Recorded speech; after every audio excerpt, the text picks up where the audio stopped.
Sing me more songs about Jesus, 'cause I am a big Jesus fan. Sing me more songs about Jesus, my Savior, Jesus Christ, what a man. And you're listening to Jesus Christ, That's Funny with me. I'm Ethan Moore, and this guy, Pastor Dwayne. Hey, how you doing? Hey, I'm doing good, man. Happy generic, non-denominational holiday greetings to you. How about that? That's good. That's very good. I think I mispronounced some of those words. Merry Christmas. Merry Christmas, of course, also. Whatever. Happy Hanukkah, you know, and good Kwanzaa. Happy Festivus. That's good. We wish you all the greetings. You were telling me that Pastor, that you have some odd holiday traditions at your the old Pastor Dwayne homestead. Yeah, well, for years I never understood it. It was like, do you have stockings? Do you guys do stockings? I wear stockings. Yeah, no, not that. No. Yeah, that was always a thing. My mom, we had, I feel like I'm thinking about it as a kid, and my mom has always been the person pushing that. Yeah. Like we had an actual fireplace, which is weird in Florida. Really? But we did, and we had the stockings up there, those big cartoonish, like you wouldn't actually wear them. No, yeah. The furry ones with the red, and then it's white on the top. But they actually don't really fit very well if you try to wear them. And then you write your name in glitter. Yeah, and there's only one of them. There's only the one. Yeah, it's not like a pair. But I feel like it's better because back in the day, you would actually have it in like a piece of hosiery, and I feel like it would be like, this is a used, piece of hosiery, like it's going to smell like someone's foot. That could be. They got oranges in the bottom or something. Yeah, well, that was the thing that blew my. I don't know where your mom's from, but Atlanta. That's where she was born. She was actually born in Florida, but she lived here for like a year or something. Yeah. She moved there. They moved there when she was 1, I think. I don't know. There's this in my family. There was always. You waited. You left the stocking till the very end. Okay, and it was like. Oh really? Yeah. Oh yeah. You did everything else, and then the stocking was like this last thing that and you pull it out, and it'd have Godiva chocolates in it and all sorts of stuff, and toothbrushes or something like that. But at the very bottom of this thing, at the very toe of it, was a tangerine, and it'd be like you'd be going through this, and you'd get the tangerine, and of course you go and you just throw it, because you had no concern about the tangerine. It was something you could get every day of your life down here in Florida. Right. And so, and so one day I asked my mom, after years and years of this, I said, "What is with this tangerine? What's the deal?" She said, "Well, I'm from Indiana, and we only could get tangerines one time of the year, and so this was like the golden. It was like the best thing. That's why it's put in the very toe of this thing, and I've just always kept it there." And I always thought that was really crazy. It was like, until you know the story, a lot of times it does all the stuff doesn't make sense.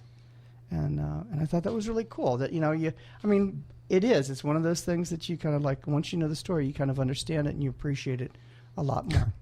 Northerners are funny. Yeah, that's my. No, they think we're funny, but it's funny. Yeah, the appeal of citrus to a Floridian. Yes, yes. Yeah, of course. I love a good orange, or tangerine much as the next guy, but I don't think about it as like a special treat. I had a friend, my friend Chuck Farron, who I do the Game of Love podcast with. gameoflovepodcast.podbean.com, by the way, if you want to check that out. We'll have a holiday episode coming up soon. But I do that with him, and he was sort of making fun of me because I was like, I was like, oh, what's the big deal about citrus, or like I was like, I would talk to him about like just wandering around the neighborhood and like climbing mango trees and just getting like mangoes. It's like, who cares? They're everywhere, And he was like, that's not normal, you know what I mean? Like the rest of the world doesn't look at it that way. That's like a very weird. Or star fruit. Yes. Like you could walk around the neighborhood and pick star fruit, you know? And so I'm like, star fruit are free, you know? Yeah. So then it's like you go to the grocery store and they want to charge up north or something. lot. And I'm like, what? Like, I'm not paying for that. And he's like, that's not, yeah. Or also the sky, you know, like the way the sky looks, actually the sky in Tampa Bay is even more beautiful than it is in South Florida. Really? Something about the colors, I think it's actually better somehow. It's really, really beautiful. It's a different sky. Huh? And so he sort of wandered around and expected the sky to look like that everywhere, you know, and he was making fun of me for not realizing that it doesn't look that way. And but it is true. I didn't really know what I had, you know, like I didn't realize how unique and special the place Florida really is in a lot of ways. And that is, so, I think you're right. I think that you have to see it through a northerner's eyes. I actually think that's actually interesting. So Chuck is from Pittsburgh. Your mom's from Indiana. Yeah. You know, and they're like, this is amazing, guys. Look around. Got no idea. Yeah. Enjoy it. Like we're scraping ice and snow off our car about now. Yeah. You know? And her father, my mom's father, was a coal miner. So he, you know, I mean, it was dirty work and dirty. So like to get a tangerine was like, was the most special thing you could get. So when your mom would warn you about getting a lump of coal in your stocking, she's literally true in your case. Exactly. My mom always promoted the stockings. Our tradition was different because here's how we would do it. So on Christmas Eve, you know, we were allowed to open one gift, right? Which I think a lot of people do that, and you have like my parents would have one picked out. Like that would be the one we could each Right, it can't be the biggest one. No, they would have one that would be like your Christmas Eve gift. Right. Usually be something small. And then the next morning, whenever you woke up. Right. So Absolutely. if that was 5:30 a.m. or 6, because it's like Christmas morning and you're a kid, it's like, you know, really, I know it's a cliche. Laying there in bed, but it is like really hard to sleep. Yeah, sometimes you're just like you know, waking up.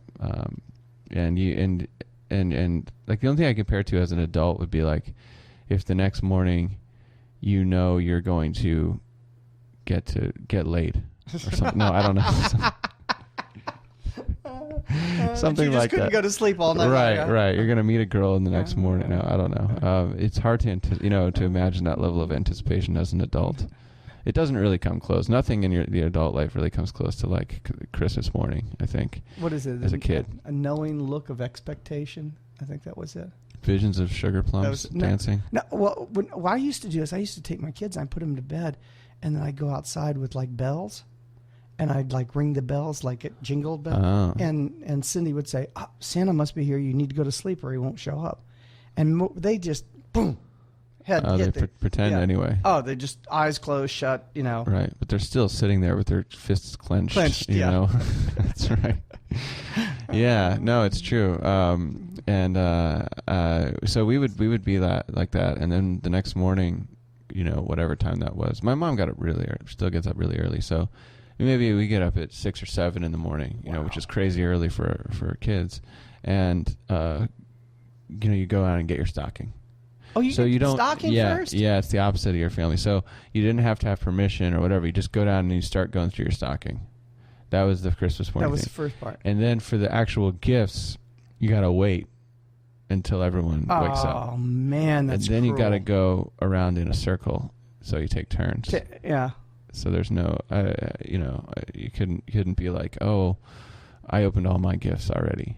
You know, that wouldn't be. You know what my mom. It was never allowed. You know what my mom did one time? What? I mean, just between you and I. She opened every gift and then wrapped it back up before it, like 3 days before Christmas. Why? She wanted to know what everybody was getting and wanted to know what she was getting. Wrapped it back up and pretended that she didn't do it. How did you find out? Because we started looking at the tape and realizing that the tape had been pulled apart, and I was like, who unwrapped these things? What was this, like last year or no, when you were a kid? No, it was probably... I was probably 5 or 6, 7 years old. She did that. I couldn't believe it. She did it every year. I probably did. I just caught her the one time. Yeah. Well, my mom automatically knew what everyone was getting, I'm sure. Because she bought it. Because she was always in charge of Christmas. My dad, he is not big on it. In fact, I moved in with him this last year, you know, and and I was like, Dad, we got to get a Christmas tree. And he was like, what? I'm like, come on, like get into the holiday spirit a little bit. Yeah. So we went down to Target and we got the like small, you got a fake tree? Yeah, fake tree. We always had fake trees. I've never had a real tree. You got to be kidding me. In my life. No. The only time my grandparents would have one in Atlanta, but really? My mom's parents, yeah. You never had a white one, did you? No, we wouldn't go that Florida, Yeah. Where they got the weird, yeah. No, it's just like it's supposed to look real. But I bought a fake one when I lived in Asia that I took out every year, the small ones, So I got it going, it's nice to have a lighted tree. And I got that going in me and my dad's place right now. Was it nice? It's nice. It's nice right now. I set it up last week. But he doesn't do anything with it. You know what I mean? Like he doesn't have a inclination to What if you to have it be festive in the house. What if you got those pine things that smell like pine, Just like from a taxi cab? Yeah, right. And you stuck them in the tree so that it gave you even more of the flavor of like being. I don't know about that. There's there's a tree place right here, right there. Oh, I know. At the sanctuary church. Taken you up, man. There yeah, is, They would have hooked you up without a thought. Well, my mom's always like, but then the pine needles and it starts to fall off and it gets messy. No. She used to always say that. So then I was just like, yeah, it's a hassle. And it is nice to just be able to pull it out of the closet and then like set it up and then decorate it. No, I don't know about that. That's almost. It's like sacrilegious. It is. The baby Jesus is crying. If you open all your gifts on Easter Easter, Christmas Eve, I really think that is sacrilegious. Yeah. I think that there's something really wrong, and you need to see some people to help you with that. Because I have a whole other side of my family. If we did what? I have a whole other side of the family, my son's wife, and they open everything on Christmas Eve. Oh, really? And it's like, that's what crazy. Does Santa bring? Yeah. Well, about Santa, by the way. So you said that you'd shake the sleigh bells outside. Yes, that was really good. And my parents would probably have said that was a cruel way to lie to your children. It probably was. Because here's what my parents said. But you're not going to stop doing it. Well, they're grown now. But you're teaching they're your grandchildren. They're doing it to the grandchildren. Are they really? Yeah, it's carried on. I see it. Here's the thing. My family, super fundamentalist evangelical Christians, hardcore Protestants, very much about the truth. And they said, "Oh, there's no Santa." It was like, right off the bat. Right. Yeah, they never said. So I was like, that's just like a thing. It's your parents. They're getting you stuff. Anyone that tells you there's a Santa, they're lying. And I was like, Jesus, I'm 5 years old. Please. Give me a break. Let me experience this. Like my grandparents were like, no, there's a Santa. Yeah, we already know. We already know. Yeah. So we didn't have a lot of magic, in terms of that stuff. Yeah. I don't know. I wonder what it would have been like to think that there was really a Santa. My children did for a long time, but to see them bury their little heads into a pillow to try to go to sleep was just hysterical. It made everything good for Christmas. Yeah. It was just too good. And now to see my grandchildren doing the same thing, it's like, this is great. Right. It's weird that Santa, everyone, everyone does go to a lot of trouble to make kids believe that there's a Santa. Yeah. You know what I mean? Like you'll if you watch a TV, like a holiday special, some kind of TV about like a Christmas movie or something. Yeah.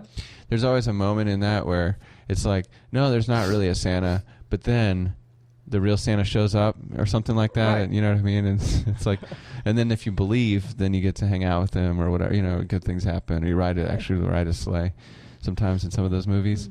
But there's never a movie where you know what I mean? Where like the point is to show that there's not a Santa.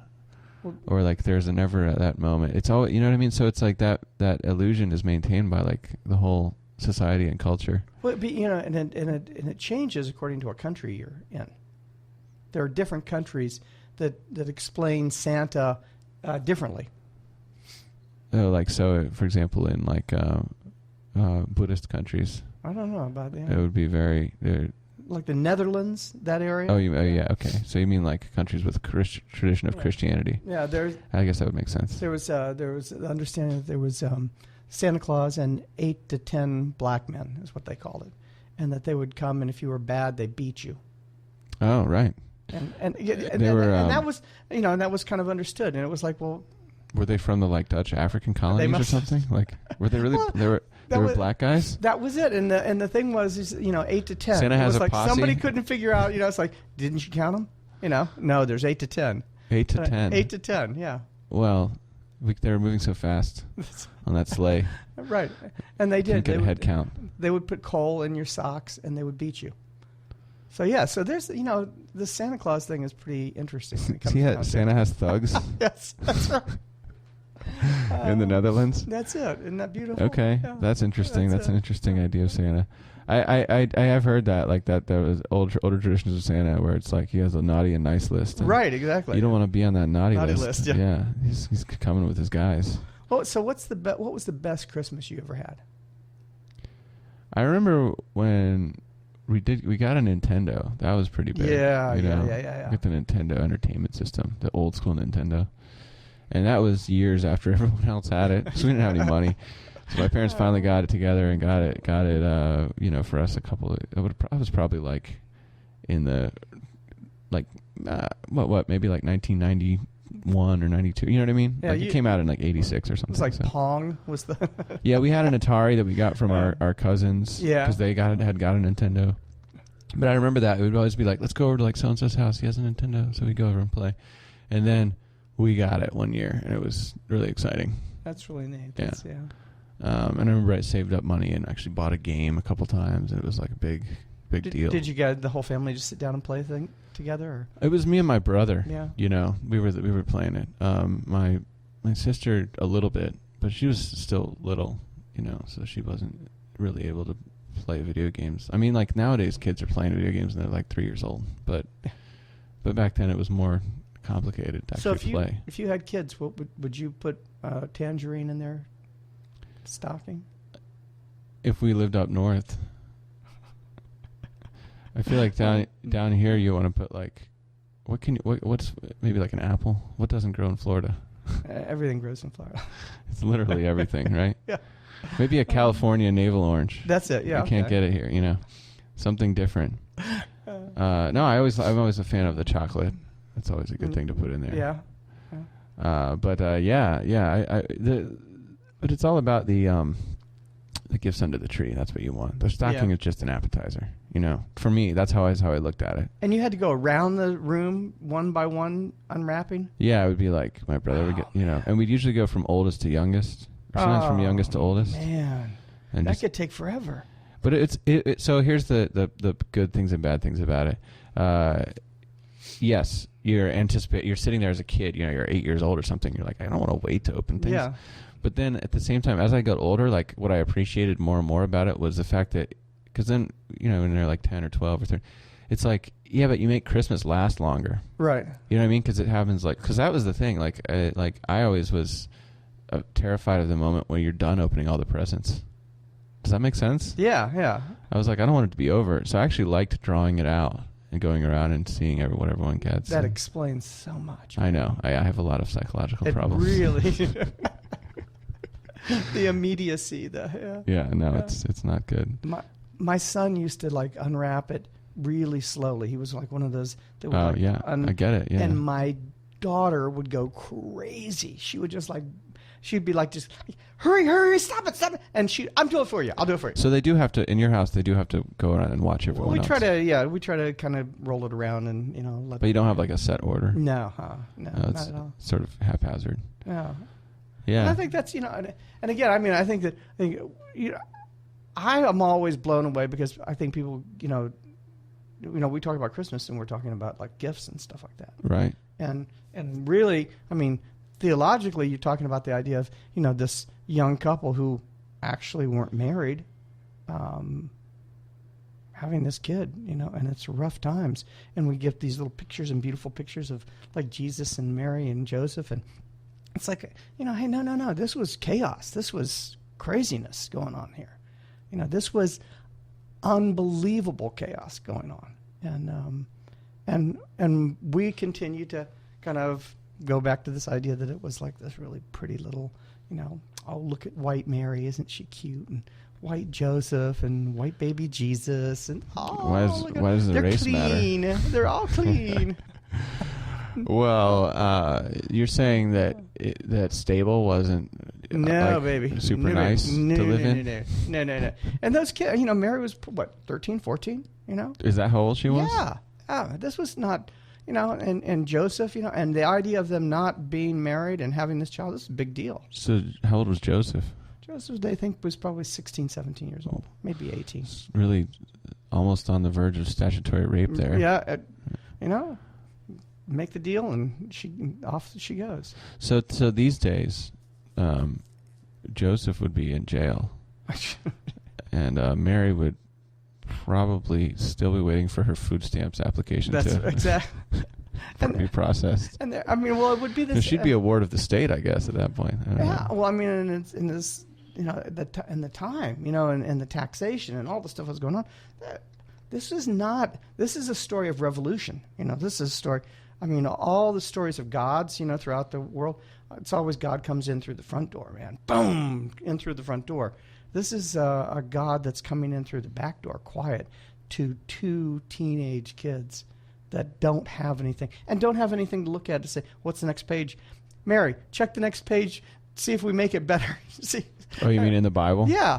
They didn't know what the next step was. They don't know what's going to happen. They didn't know. So it's a big deal. This is, What do you think was in their stockings? Do you think Santa brought them? I think a tangerine. A tangerine, probably. That's what. Because it was the story. I always wondered why Santa isn't in the in the nativity.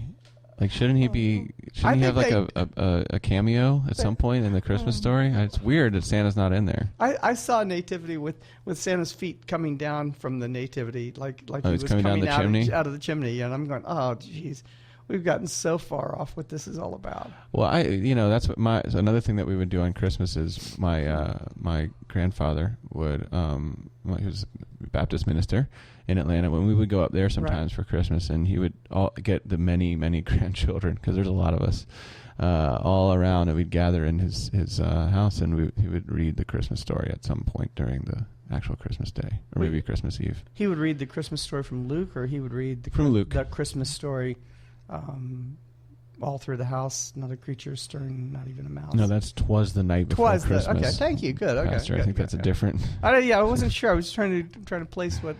So he would then sometimes just sit down and read the Christmas story. Yeah, that was a tradition, which was that he would read the story from Luke. Yeah. But I always thought that I don't know. I feel like sometimes Christmas is too much about Jesus, and not enough about Santa. Because I feel like Jesus. We already have Easter. It's like, do we really how much are we? I'm a Jesus fan, as I've said on this podcast many times. But how much do we need to celebrate this guy? How many holidays? I like what I like about Christmas is it's just about the Santa guy, and even though he's not real, sorry for kids, but my parents ruined it for me, so I'm ruining it for you too. No, but I just feel like it's great because you get to buy, you get to exchange gifts, you buy things for your people that your family, your friends and stuff, and then there's also a lot of associated with Christmas. There's a lot of giving to charity, and trying to help take care of people, and people tip a little more, and you know what I mean? There's a good feeling of hey, you got to take care of your family, and we're going to help you out here, man. But then Easter isn't?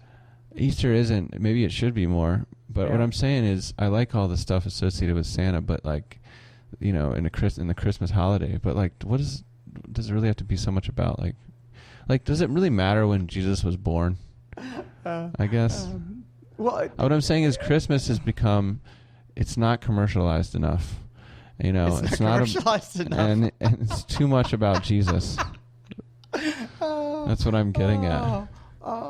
That just hurts in so many ways. Is that at least funny? No, it is. It's really. Can I tell people what kind of car you drive just so they know? So if they see it running around, they can run up to you and say, "Are you crazy, man?" It's not commercialized enough. That's right. They'll notice it by the duct tape on the window. So how would you make it more commercialized? I mean, how could you possibly make it more commercialized?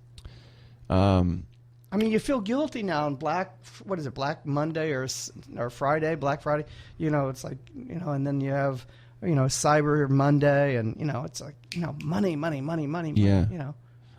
I think that, you know, we should have Santa in every nativity scene, first of all. That's you know, that's very just important. waving. Hey. Yeah, that's right. And I think there should be more corporate sponsorship of things. That's you know. Like if we gotta talk about Jesus, then Jesus should be, you know, he should be shilling for some company. That's right. You know, like what kind of baby powder would the baby Jesus have preferred, for example? Something natural and organic. Right? Something organic, yeah, I think. You could probably get it over at Whole Foods. That's right. You know, what about swaddling clothes? Is there a swaddling clothes concession that could be? we could give up to the baby Jesus? I think there's probably some shepherd's crooks that we could sell. You could. You know what? What about shepherd's pie endorsed by the shepherds? Oh, I like that. Yeah. There you go. There. Shepherd's pie. Endorsed by the shepherds. That's right. This is what they were eating on the night when they saw it. No, I don't know. I feel like the other thing, though, here's the thing about the Santa story that I like. Santa's story really easy to understand. Santa comes, brings you gifts if you're good. If you're not, he doesn't. Be nice. You know, But I know did that ever happen to you? I'm going. Did you ever I never gifts? didn't get the gifts, but right. But I was always nice. No, come on, come on. But then on those really bad years, you right? know, still got the gifts. You always get the gifts. Yeah. So it's like you get the gifts, but you give the gifts too. You know, you get to go out. And, it's like really nice. It's like a really simple concept. You know, you give gifts, you get gifts. It's nice. But then like Jesus, it's like you just got some wizards wandering around and they can't find a star or something, and then like you got these two kids and they're Caesar Augustus from Rome. Yeah. Asked them to show up at the stable. I don't know how it goes, but and then there's a magic baby, you know. And then later on he makes something of himself, but you know he makes good. Local boy makes good. Galilee. And then, you know, we can talk about Jesus and just encourages you to do good things and all that stuff. And it's a good example. But I don't know. Well, isn't it the whole thing? Is the idea of that he's like the best gift that we've been given? You know, like this is a gift of showing us how we're supposed to relate to each other and care for each other and love each other and watch over each other. And we've taken it to the step of like... Well, that and a nickel. A cup of coffee, Pastor. I'm still hungry, though. That's the problem. Some food in my belly. Need a tangerine over here. You want some fish? I got fish here. No, of course it's all good. You know, I'm fine with celebrating Jesus, just as long as we don't forget about Santa. That's right. Santa's very. Where is Santa right now? What? North Pole? I think he's at the right hand of God. Oh no, that's. I got confused again. I know a woman who's going to give you a really hard time for that. My mom? No. Oh, Mother Mary? Yeah, we'll see. No, we'll see her later this week, and she'll. I'm sure when she hears this, she'll be. Oh, one of our fans, one of our listeners. Yes, one of our fans that comes in and talks to me about it all the time. Okay, well, good if you're listening, whoever that is. Yeah. You can send your complaints to that's right. Jesus Christ That's Funny at gmail.com. Let us know what you really think. I do think the shepherd pie is a great idea. That is good. I think you could sell those here at the church. I think, You could benefit the homeless, but, you know, Pastor, what's wrong with lining your own pockets a little bit? No. You know, it's the season. We were able to give 29 bicycles away to kids that are in real need, and I thought that was really, really cool. Bicycle is another. That's a good Christmas gift because it's one of those things where it's always like, it's one of those Christmas gifts where there's like the cliche about like the parents have to assemble it the night before, right? And they were up till 3 a.m. Yeah, you know. I've done that, man. I've done that. You did that, right? Yeah. I got a bike once. Yeah. That's one of those classic Christmas gifts. You get a bike or a swing set. Ooh. I assembled a swing set at night and had to tell my kids, you can't go on it yet because nothing's tightened down. But there it is. Oh, right. You can just look at it. Look at it. I'll get to it later. Right. It's like The Price is Right. You just have a look at it, and then later on you'll get it. Looks beautiful, Dad. Yeah. You should just hold up the box and be like, it's going to look like that. That's right. Now, where's my bourbon? It's some 9 Christmas o'clock somewhere. cheer. Santa's tired. Yeah. Eat your tangerine. I'm going back to bed.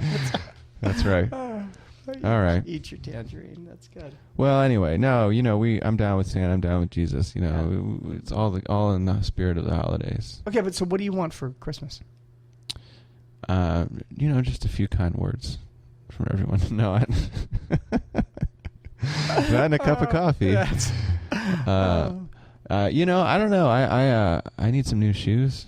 Yeah, that'd be good. I need some equipment, podcasting equipment. Okay. So I was asking for like a gift certificate to Musician's Friend or one of those websites where you can get all that stuff. And that would be sent to what address? Oh yeah, send that in to Jesus Christ That's Funny at gmail.com. That's right. They can just send it right directly. Sure, send it to me. And what size shoes? Just send me a gift certificate. Okay. To like, it's foot or something. I don't know. Hey, if someone actually sends me something, I will. I will read whatever sentiments you'd like me to read. Read on the air, even if it's an endorsement of Satan. I mean, I really am for sale. That's my soul and everything else, lock, stock, and barrel. So just send that in. What do you think the chances are I'll get something? You'll be amazed because in fact, what I'm going to do is I'm going to get one and send it to you. Okay. Is it going to cost me my immortal soul? Yeah, that's it. Gone. Oh, if you buy it, then we're going to have to talk about politics on the podcast. We're going to have to do whatever you want. Say, okay, here we go. That's right. All right, Pastor. Well, I guess we should wrap this up. Our holiday episode. Yes, it was. Right? Good time. Tangerines. Yeah, tangerines, stockings, Santa, Jesus. We've got it all. That's good. So we wish you a happy holiday of whatever religion or creed or faith you wish to, or you celebrate, whether you wish to or not. I don't know what I'm talking about over here, but I'm just whatever you want to do for the holidays. It's good stuff. Good cheer. It's good stuff. Peace on earth, goodwill toward men. How about that? Wouldn't that be nice? Who can argue with that? Oh man, that would be so good. God bless us, everyone. God. Yes, God bless us, everyone. Yeah. All right, Pastor. Well, if people want to contact you, what's the church's website? They can get in touch with us at the sanctuarychurchftl.org. Sanctuarychurchftl.org.